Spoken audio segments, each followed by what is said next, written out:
শরমের কথা লোক লজ্জায় বলতে পারি না। খাওয়া দাওয়ার ভিডিও দেখতে আবার ভালোই লাগে। আরে এমনি এমনি বলছি না, প্রমাণ আছে।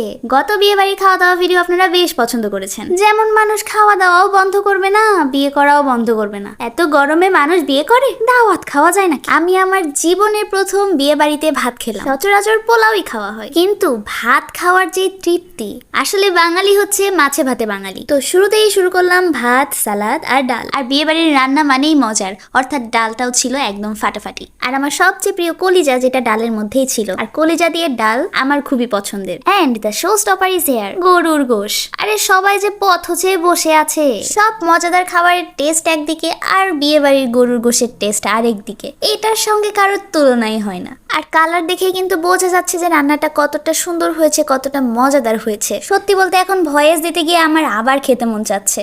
এখন আমার একটাই কাজ, প্লেটে কিছু গোশ রেখে দেওয়া দই দিয়ে খাওয়ার জন্য। কাকু আমাকে এখানে 1 চা চামচ দই দিবেন। তা কাকু ভুল করে হালকার পর গাঢ় একটা মিস্টেক করে ফেলেছে। আমি তো আর মিস্টেক করতে পারি না। আমি দইটা আমার প্লেটেই রেখে এসেছিলাম। দইটা ছিল শ্যামলির দই। শ্যামলি হোক, বনলতা হোক, শরণ হোক, আর বগুড়ার দই হোক, আমি তো খাবো সেই 1 চা চামচই, তাও আবার একটু গোশ দিয়ে। বিশেষ দ্রষ্টব্য, শ্যামলি না শ্যামল হবে, শ্যামল দই ভান্ডার। কমেন্টে আবার আমার অনেক শুভাকাঙ্ক্ষী আসবে কারেকশন করতে, তাই বললাম আমি সঠিকটা জানি, কিন্তু পাবনার most of the people Shyamli বলে। আমার যেটা মনে হয়, আপনি কি বলেন? বাই দ্য ওয়ে গাইস, দই দিয়ে গোশ খাওয়া আমার ভিডিও দেখে কে কে শিখলেন কমেন্টে জানাতে ভুলবেন না। আর জলদি জলদি আপনার সেই ফ্রেন্ডকে মেনশন দিয়ে দিন যার বিয়েতে আপনি এভাবে কবজি ডুবিয়ে খেতে চান। আর হ্যাঁ, আপনার বিয়েতে আমাকে দাওয়াত দিতে ভুলবেন না। সুন্দর করে একটি রিভিউ দিয়ে আসবো। তো আজকের ভিডিওটা এই পর্যন্তই। পেজে নতুন হয়ে থাকলে ফলো দিয়ে দিবেন, ইউটিউব থেকে দেখে থাকলে সাবস্ক্রাইব করতে ভুলবেন না। আর হ্যাঁ, ভিডিওটা পুরোটা দেখলে একটা লাইক কমেন্ট করতে অবশ্যই ভুলবেন না। Until next time, stay safe and stay tuned. আসসালামু আলাইকুম।